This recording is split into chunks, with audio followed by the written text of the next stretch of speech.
So we'll start with a welcome by Coltie, and then we'll introduce the individual professors who are on the panel, and then we'll respond to questions. We'll open things up for a question and answer session from each of you, especially follow-up questions from 9:40 until 9:55 Eastern Time, so towards the end of our session. And then I'll share with you an opportunity to connect for a way to continue the discussion in our WhatsApp group and show you how to find future events. So I want to tell you first a little bit about Coltie. So if you haven't yet, it would be great for you to create an account on Coltie. This is really your platform to connect during your graduate studies and also during your application to graduate studies. It's a way for you to find peers as well as potential mentors and faculty for being your graduate advisor during your graduate studies. So one of the things that hopefully you're considering already is that choosing an advisor to work with is really the most important decision that you're going to make about grad school. This is a person who has a big influence on your career and who you spend a lot of time working with. And each graduate advisor and research group has a very different working style and unique culture. So it's important to find a place where you really fit. Also, moving to graduate school is a huge transition. A lot of you I know move out of state or out of country to go to graduate school, and it can be challenging to establish a new group of peers. And as you move further into your career, it can also be challenging to find out, who are the people whose work you should be following. You might not get to see which groups and which people are publishing work until you attend your first conference. So Coltie's a place where, as you input your interests, and even as your interests evolve, you can kind of track. You can use Coltie to track whose work to follow and who to connect with. So I'll show you first a tour of the Coltie app. This is my faculty profile. So it shows a little bit about my educational and professional background. I have a video talking about the kind of research that my lab does. I've entered keywords. There's a link to my publications, which are being pulled from Google Scholar. And I also am able to add an open position to my profile. So I'm accepting graduate students. So I've indicated that. I can also share my profile. Based on the keywords that I've input, the app is showing me potential connections. So these are matches based on my research interests. And I can view each of those matches more closely. I can save them for later, or I can request to connect. Now, once I've made a connection and that's been accepted by the other person, then it's possible. Pardon me, just one second. Can you please mute yourself? So once you've made a connection, then it's possible to chat in the app, and you can also upload videos to our Bytes, which is a video feed with a 3-minute limit, so similar to some other social media platforms. If you click on the name of the person who's posted a video, you can view their profile. This video was posted by a student who's currently at the University of Pittsburgh and seeking admission for a PhD in biology. So if as a student you post a video that highlights a project that you've done or research that you've done, either in your undergraduate degree or master's degree, if you're planning to pursue a subsequent PhD, for example, then faculty who see your video can discover you, and if they're interested in you, can reach out to you to connect. All right, so I'll stop there. If you are interested in creating a Coltie profile, scan the QR code on the right-hand side of the screen. Once you've joined Coltie, there are other benefits upcoming. We are kicking off some graduate-focused career fairs and other ways to build community in the app. So it would be valuable to you throughout your graduate studies. Okay, so that's the introduction to Coltie. I'd next like to introduce our panel. So what we'll do is each of us will just say our name and where we're from, and then give you our top 3 features that we look for in a graduate student. So what are the top 3 things that we're looking for? And I'm going to go left to right across the screen. So we'll start with Professor Hadley Sykes. Hello, I am a professor of chemical engineering at MIT, and I've been there for 15 years. And the 3 things that I like to look for when I'm looking for a graduate student collaborator to join my lab is ability to work well with others, curiosity, and resourcefulness. Great, thank you. Chinmay? Hello, I'm Chinmay Hegde. I'm an associate professor in computer science and electrical engineering at NYU. I've been at NYU for 5 years. Before that, I was at Iowa State with colleagues with Robin and Anuj. Thank you for inviting me to this panel. 3 things I look for in my PhD students. One is drive, so the ability to push yourself to the frontier of learning and thinking and research. The second is clarity of thought, so the ability to communicate your ideas to others, professors, students, and other collaborators.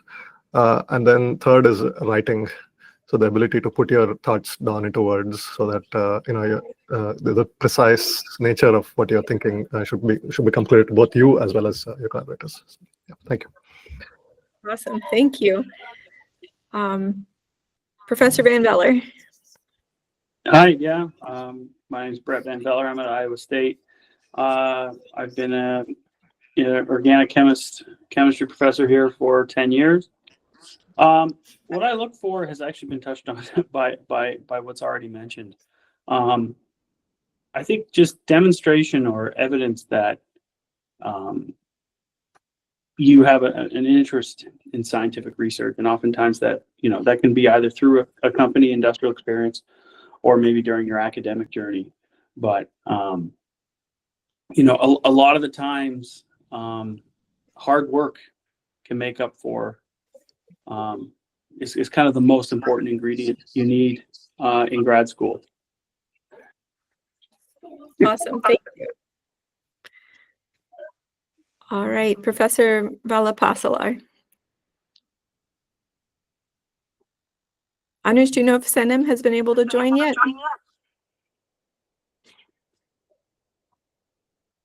Okay, we'll go through her introduction a little bit later. I know she had another commitment and would have to split her time this morning, so she'll be joining us in a bit. I'll go ahead and introduce myself. So my name is Robin Anand. I think I've mentioned I'm a professor at Iowa State University, an associate professor in chemistry. In particular, I focus on analytical chemistry, and absolutely the top thing that I look for is curiosity. The thing that you're being driven by when you're in graduate school is your desire to learn and to understand, and an evidence of that is also being willing to ask questions. So one of the things that I absolutely love is when I talk to a student for the first time and they ask me a question, like no matter how basic it is, but they want to know more and dig a little bit deeper. And for sure, communication skills is a top important thing as well. All right, and Anuj, are you available currently to introduce yourself?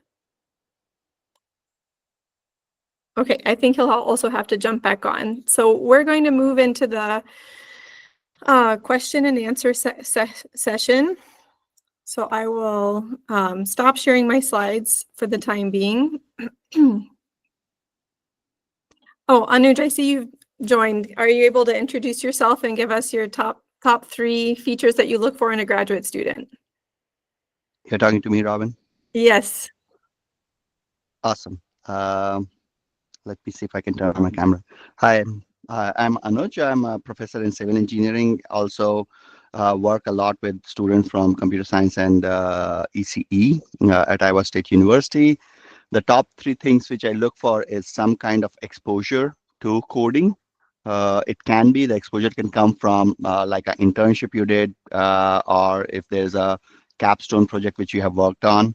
Uh, that is one thing which I look for. The second one, I also look for GPA. It just shows essentially how how have you handled the pressure of academics, and then finally, it does help if you can show why you are specifically interested in joining my group. It can be either something you might have done uh, in your internship, which kind of aligns you with my work, or it can be that you are specifically interested in solving some transportation problems and things like that. So those are the top three things which I feel. Okay, great. And I'm going to share my slides again just for one more second. And I'll give Professor Kim Blackwell a moment to introduce herself. So sorry that I didn't do that earlier. So Professor Blackwell. I think, Yeah, are you? I'm Okay. chair of the Department of Biomedical Engineering at the University of Iowa. And top three things I look for are, solid foundation in undergraduate studies, resourcefulness, and also communication skills is very important. So when I talk to you, you can clearly explain what you've done and what your interests are. Thank you. Okay. Thank you so much. And my apologies for skipping over you sooner. All right. So now I'll stop sharing my slides and I will get into our question and answer time. So what I've done, we had over 100 questions submitted by students. So I've really boiled these down into the top 15 and I've put them in categories so that we can focus on one topic at a time. So I think probably the first question that students have to answer when considering graduate school is whether it's right for them, whether it's a good fit. So what is it that students should be thinking about if they're trying to decide if grad school is really a good fit for them? And we can have just maybe one or two panelists respond to each.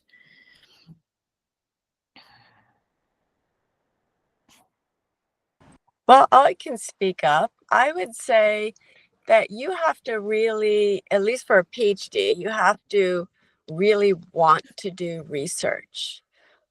Saying, well, I'm not sure whether this is right for me. If you're feeling that, it's probably not the right fit because it's such a long course of study and it requires lots of enthusiasm and motivation. All right, thank you. Would anyone like to add to that? I think one of the things which I realized is your ability to survive in a little bit of chaos is important. Sometimes there are no clear-cut answers, because up till now in undergrad, most of the time, if you studied hard, if you do everything which was told, you will perform good. But while doing research, there are some answers you go out and search for weeks, and you might come back and say that, man, nothing works, or the data doesn't have any signal and things like that. So just the ability to deal with uncertainty is one other thing. If you are like a hardcore planner and you want to get things done at a tight schedule, maybe PhD might not be a very good option there. That's my thought. Or become more flexible, I think, or be ready for those hiccups. All right, and yes, feel free as well, panelists, to put answers and responses in the chat. So the next topic is selecting a program and advisor. So really, where should these students consider applying? So the first question is about advisors. So how do I find the right research advisor for my graduate program, and should I reach out to them about potential assistantships?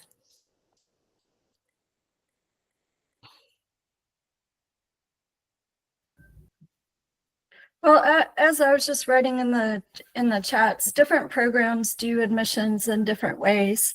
Some programs will recruit a cohort of graduate students that don't choose an advisor until they've already entered the program and they've been there for a quarter or a semester. Other programs do direct admission into a research group. So it's important to know whether you're applying to one or the other.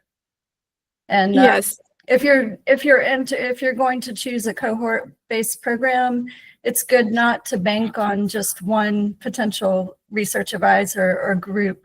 If you're going to choose that program, there should be maybe 3 or so labs that you could see yourself being very happy working in. Yes, I think it's also the case that in cohort-based programs, it's often the case that when students reach out to faculty, the faculty can be a little surprised because they don't have direct admission. So the faculty aren't typically able to commit to taking a student ahead of time.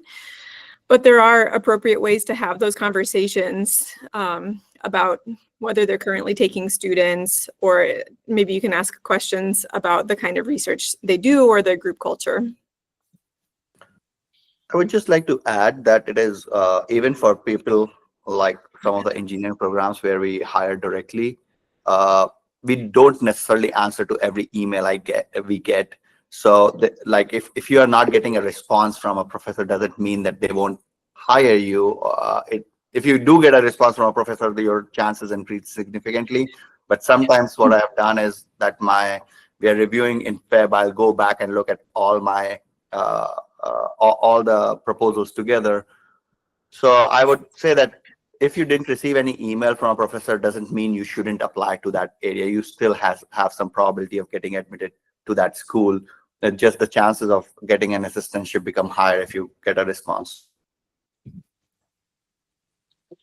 I can just add, a lot of this cohort versus direct admission is discipline specific. So just about every chemistry department in the United States admits classes of graduate students, and then the students find their research advisors after that. At least I can't think of a large chemistry department program that wouldn't have assistantships, either through teaching assistantships, which you do a little teaching to support yourself, or a full research assistantship. Every student we admit to the class will be supported. So that's something to keep in mind. It's not like we're going to get you here and then and then leave you with no money. Someone asked in the chat, if someone hasn't responded, should I still apply?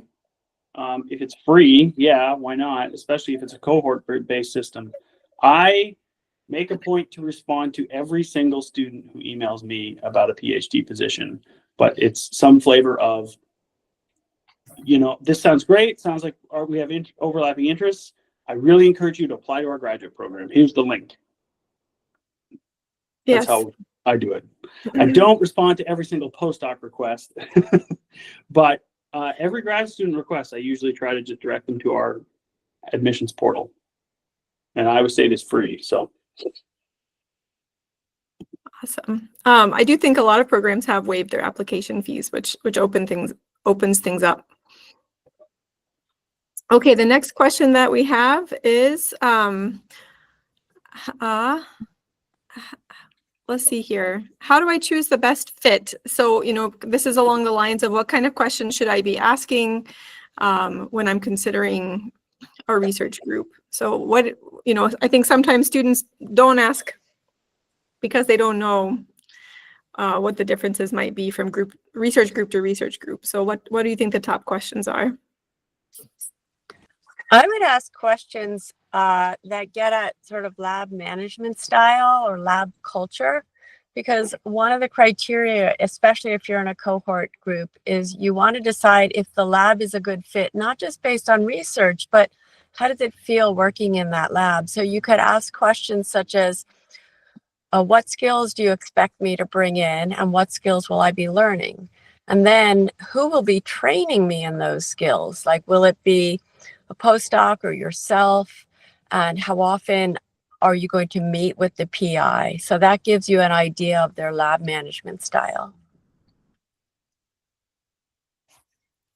Brett, I see your hand raised. It was a mistake. Okay, all right.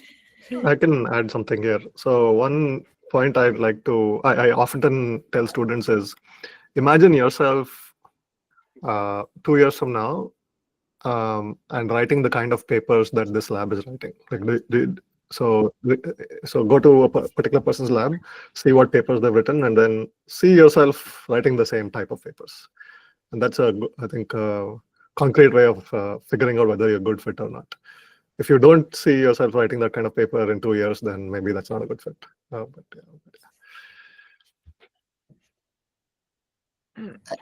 Awesome. Anuj?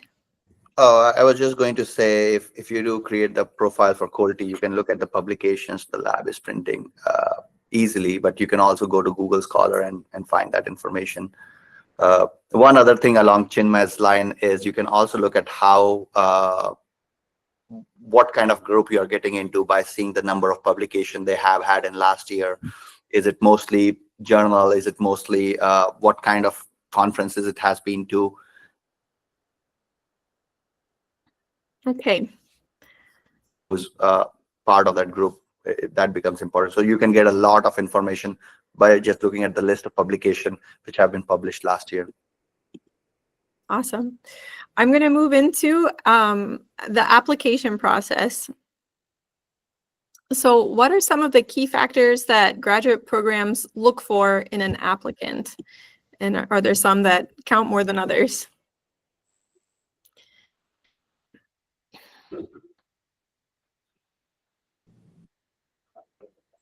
I can just speak from our department, having served on the admissions committee for several years. And I think Anuja already touched on this.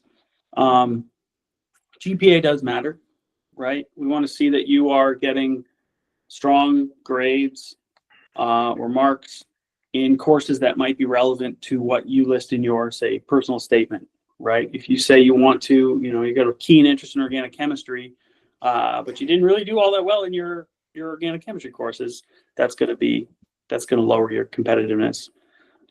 Letters are huge.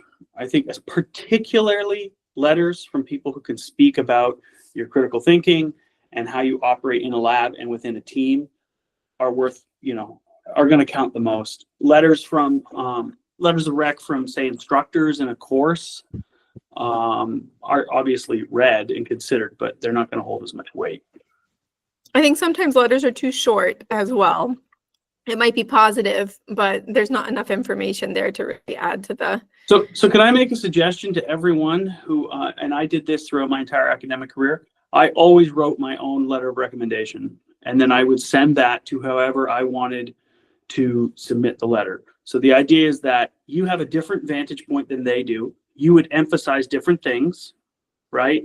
And then, the worst part is facing a blank sheet of paper and writing a reference for someone. But if you can start with a draft that you've provided and you highlight certain things, and then hopefully your letter writer also highlights, they have a different perspective, so they highlight different things. You get a nice holistic view of you, and you get a much stronger letter. Now, you do not send the same letter to all three of your letter writers, because we asked for 3 letters, because you're going to get some repetition, and then the admission committee is going to hate that, right? Try to find different letter writers who can speak to different skill sets you might have. I do ask students sometimes to give me a paragraph or 2 summary, or their just a resume or CV.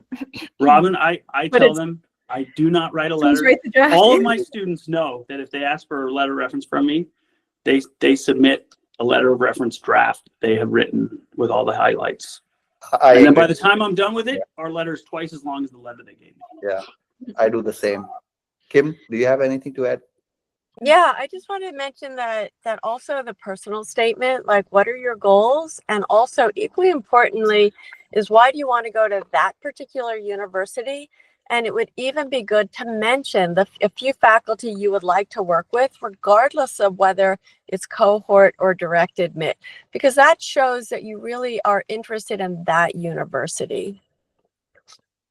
Yes, that's a good point. I think that the hope of the admissions committee is that they'll make you an offer and that you'll also accept it. So they want to make sure that you're a good fit and that you're going to be successful in the program. Okay, anything else to add there? I guess I'd add one more thing. At MIT, we do admissions based on a professional promise score. So generally, we're looking for students that have great professional promise that are going to be leaders, scientific and engineering leaders after they leave our program. And in addition to everything that's already been mentioned, grades, letters, what's your motivation for going to graduate school? We're also looking for ability to work with others, communication skills, and ambition. You know, what do you see in the world that you think could be better, and how do you want to contribute to making it so? That's well said. All right. So on the flip side of what we've been talking about how to make your application strong, what are some common mistakes that students make in their application?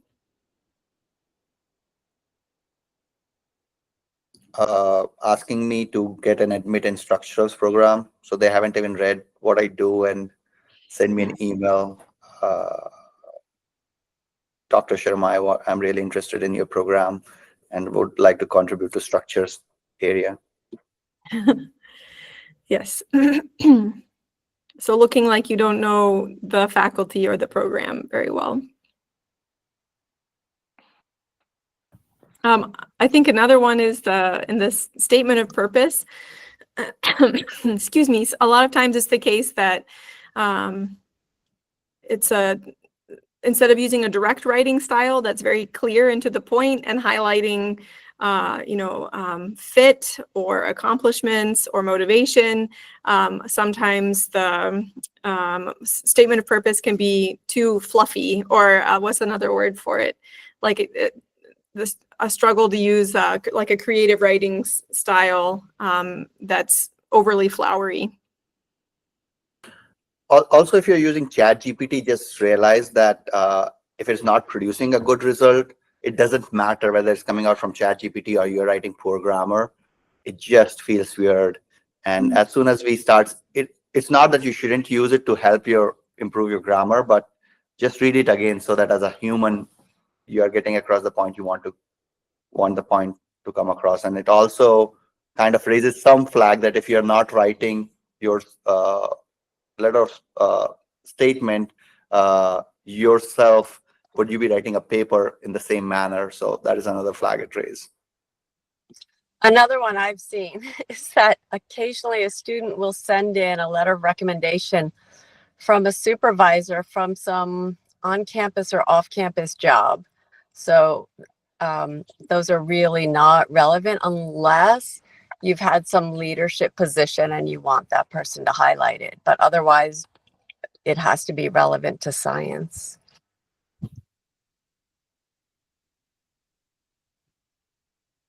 All right. Any other big mistakes? One I can think of is motivation for attending graduate school. Sometimes reading the personal statement, an idea that one is continuing in graduate school because they were really good at undergraduate studies. You know, they had all top grades, and there's more classes and more A's to earn, so they want to do that. Which is not what a research-based PhD program is about. So really, if you want to go to graduate school, the emphasis should be on research, not you do some coursework to help you do more influential and better quality research, but the coursework and the grades alone are not the main point. Absolutely. I think it comes as a shock sometimes that the biggest challenge of graduate school is the heavy emphasis on the basically the curriculum outside of the classroom, all related to research and being able to communicate your work to others. Another question that was submitted is really around, I think it's focused on the fact that students have kind of disparate opportunities to perform research or to have internships prior to applying to graduate school. So the question is, how important are research experience, publications, and internships for graduate school applications? Well, I would say, again, if it's a PhD program, it's absolutely critical. If it's a master's program, not so much. And why it's critical for the PhD program is because that's basically what you're doing. You're doing research. And if you've never done even a summer research experience, then we would say you don't actually know what it means to get a PhD. And it's a real commitment on both the student and the faculty's part. And so we want to make sure that there's a good chance of success.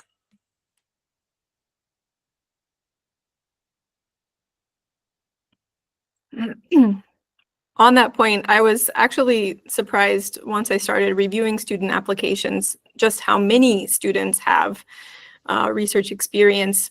Because honestly, when I was an undergraduate, I came across a summer research opportunity by chance. It's not something that I was aware of coming from a small town and then going to a small institution. And no one in my family had studied at the graduate level. So I understand that it can be really challenging. So any way that it's possible to gain research experience or perhaps pursue a master's first, or maybe to participate in a project that's able to highlight your skills, those things are important. Okay, I'll go to the next question. So I'm going to move to funding. I know that Brett mentioned in certain disciplines, chemistry is certainly one. Typically, all of the students have some kind of assistantship, whether it's a teaching assistantship or a research assistantship.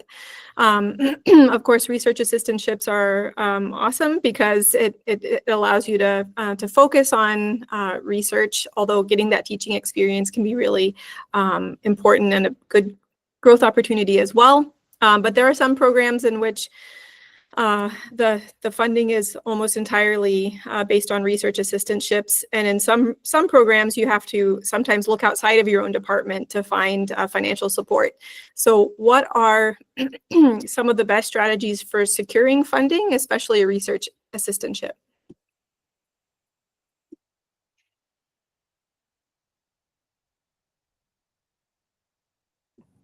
Maybe you can each tell us what the case is in your own discipline. I think it is so specific to a discipline that there is not a, like there are some disciplines I know that even if you are brought in, there are not enough projects coming into that department. So you might have to just go out and find your own funding. But then there are departments like chemistry that you won't get an admit unless you have a assistantship offer aligned with it. So what I would recommend is, before applying to a program, just find a student in that program and find out how difficult is it to get a funding to the program you are getting into. And if it's difficult, no matter how good you are, how good your CV is, you won't get funded, and that's the decision. I'm not talking about PhD. In most of the programs, I have seen that PhDs usually have some sort of funding, but for masters, especially if you're coming in a program which is like for Iowa State, I have seen most of the CS students here who are coming up for masters look for funding outside the CS department, and HCI program same way. So you need to know more about the program you're applying at, and that matters quite a bit. So I think you brought up a good point, which is that it's perfectly okay to reach out to current graduate students. Of course, it's not necessarily the case that you'll get a response, but I know that my students often talk with students who are interested in working with me, and they're generally happy to do that. So just to add, and just to shed a bit more light, so I think there are like 3 or 4 different types of funding. So there is funding from the professor, so the lab itself. right? And that's usually tied to some kind of project. There is funding from the school, so there are fellowships, and also sometimes there are teaching assistantships. So or other kinds of assistantships, which you do something for the school on campus and you get funding in return. There's also funding, at least for US. I think all of us are US based. There's a lot of funding for US based students from the federal government, and often that is not as fully tapped as, or at least people are not aware of these things. Fellowship, all kinds of different types of fellowships, and I would encourage people to take some time to explore some of these options. It could be as easy as just writing a separate application for the fellowship, and that will keep you in good stead for master's, PhD, several years if you do end up getting one of them. I do want to jump in and say we have a mix of students from all over the globe, although we have quite a few domestic students. We also have a lot of international students joining the call. And there definitely is a different set of funding opportunities available for each. All right, any other advice on obtaining funding? Okay, I'll jump to the next question then.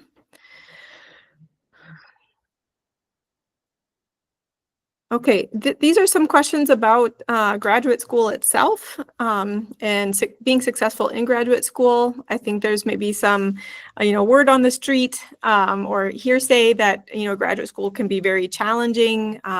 Students oftentimes, especially in PhD programs, they might not leave with the degree that they intended.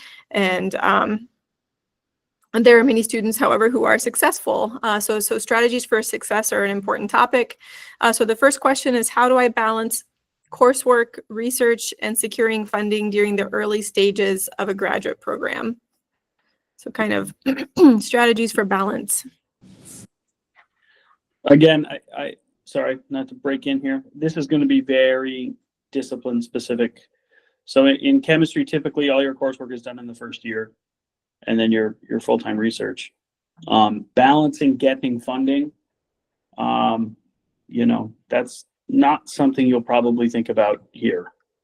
It's particularly as an international student, right? Because unless you come from with a fellowship from your own institute, when we admit you to the PhD program, we are making a commitment to you to pay you for the years you're here. So that's not really relevant. And then what was the balancing research? Yeah, balancing, kind of like, work-life balance and, studies and research. That's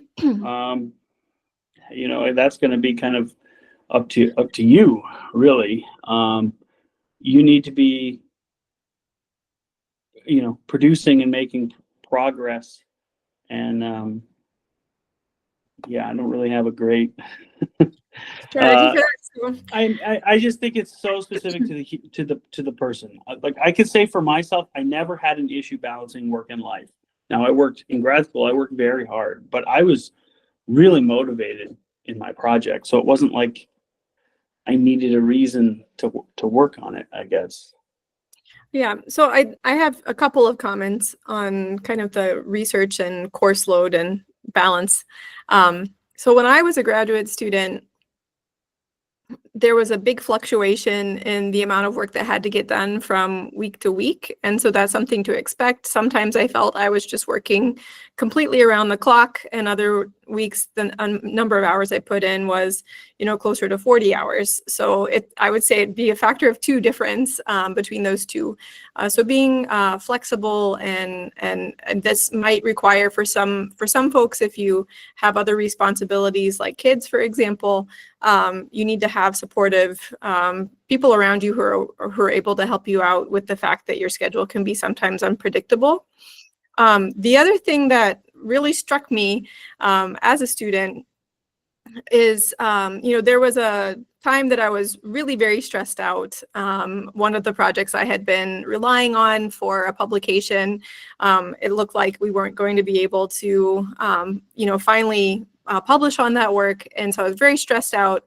And it was actually making me feel somewhat unwell. And I saw a poster about how to manage stress as a student. And I think it was maybe kind of serendipitous that the very top thing that it said is do not procrastinate. And then the second thing and the third thing was also do not procrastinate. And that really stuck with me because even now, when you get overwhelmed, I think the tendency is to just not work on anything, to like kind of curl up in a ball. And I think as a graduate student, it's important to say, it's okay that this project didn't work or this experiment didn't go as I planned. What can I learn from it? What can I do next? So I think that's a big ingredient to being able to manage the stress and time demands of graduate school.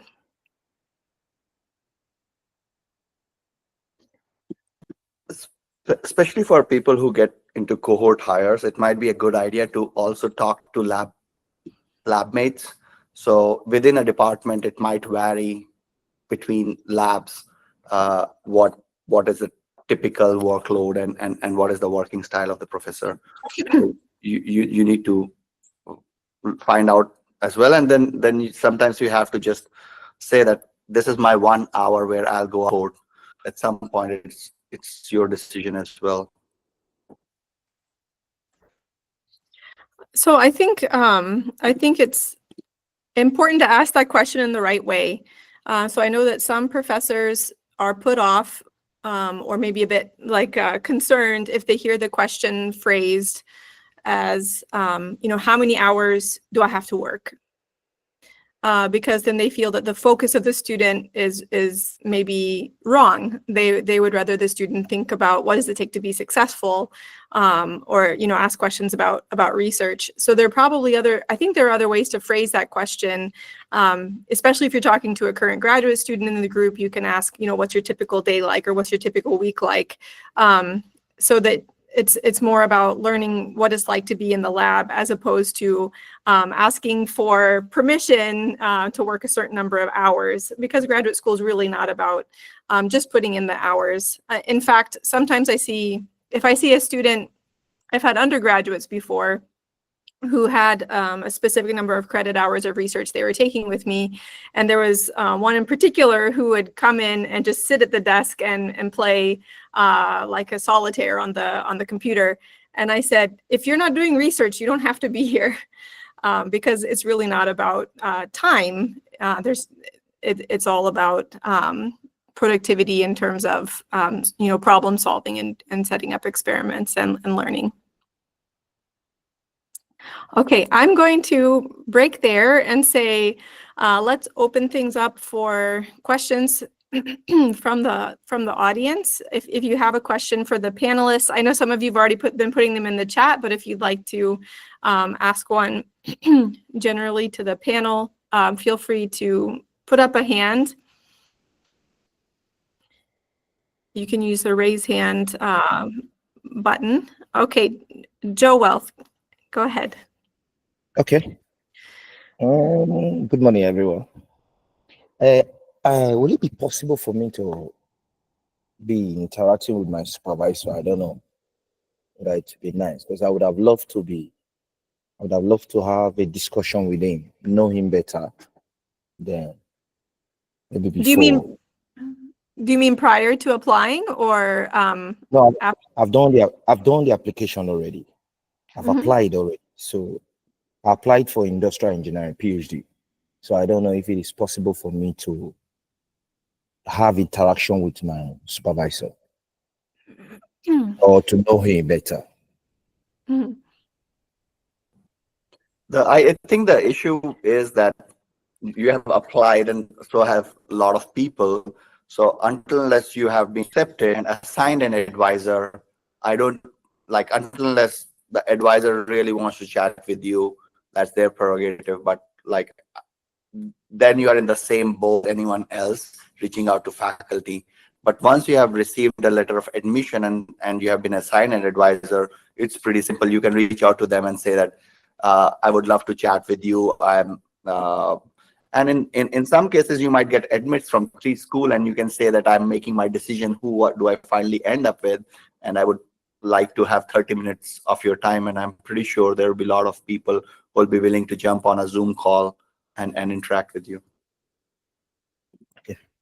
Thanks. Yes, thank you. And Joe Wealth, where are you calling in from? From Nigeria. From Awesome. Nigeria. From Nigeria. That's great. I have a colleague already in your school that is doing a PhD there. Great. All right. So other questions from the audience.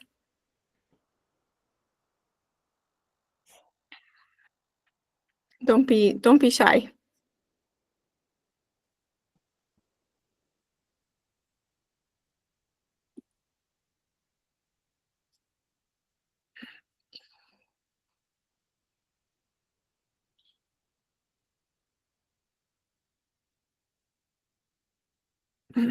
I think most everyone's posting their questions in the chat, but still feel free to put up a hand if you have one. I think I can just read some of the questions from the chat, which one is a very interesting one. Is if you are in a small niche field doing a PhD, what is the chances of getting job? Like does restricted or not? So I think then, at least on my side, again, it depends on your lab and everything. So for example, a lot of people who are working in my transportation lab get exposed to a lot of big data tools and machine learning tools, and they have gotten job in a lot of different industry. But again, it might be a good idea to look at the faculty and where their people are getting posted to get an idea what kind of like history is a good predictor of future. So I think that might be another thing you might want to find out about the professor, is where their past students are getting posted. Yes. Although I would put in the caveat that if the student is considering working with a faculty who's just started out, of course, that faculty wouldn't have any group alumni who were placed in jobs yet.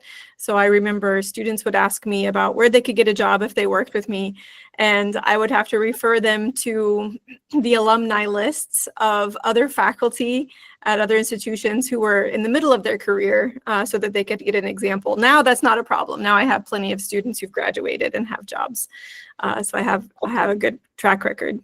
Yeah. It can be interesting, like, and beneficial in some ways to work with a professor who's just getting started. They might not have the name recognition yet, but you get a lot of personal attention, and they're very motivated to get papers out so that they can meet expectations of their own department for promotion to associate professor. And Brett gave an interesting response in the chat message as well, that they are flush with startup funds. So that's one of the also other thing is so you can also look at the faculty's grad advisor, because most of the time somewhat gives you some hint. That's right. So the professor's own graduate advisor, their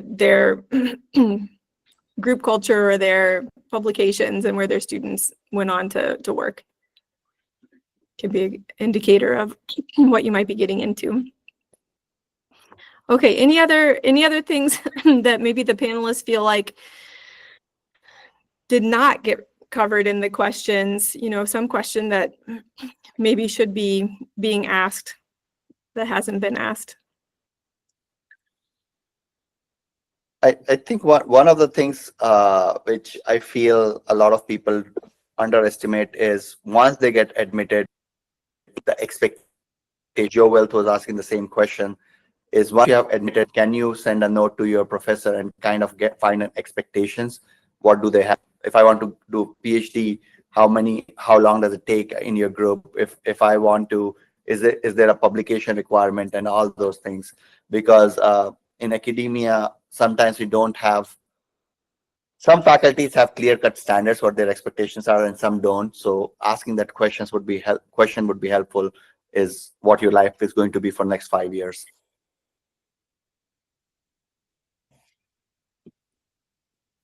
Okay, anything else from our panel? All right, well, thank you all. I'll quickly bring up a slide here. This is an important one, so take note. Just 1 second. I think my slides are not visible currently. Let me get those shared. Okay. Are you able to see my screen?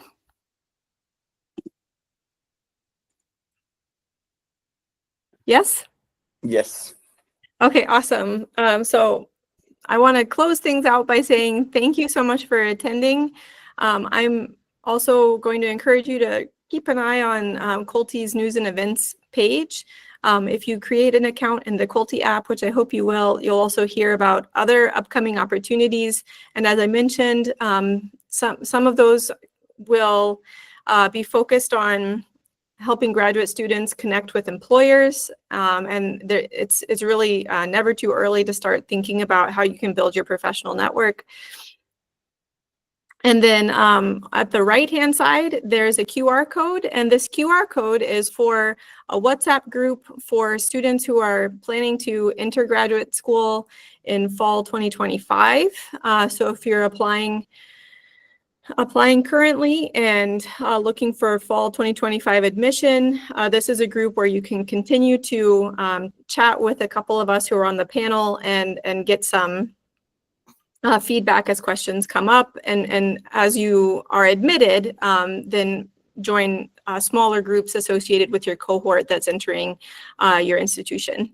So I hope you'll scan the QR and I hope you'll join.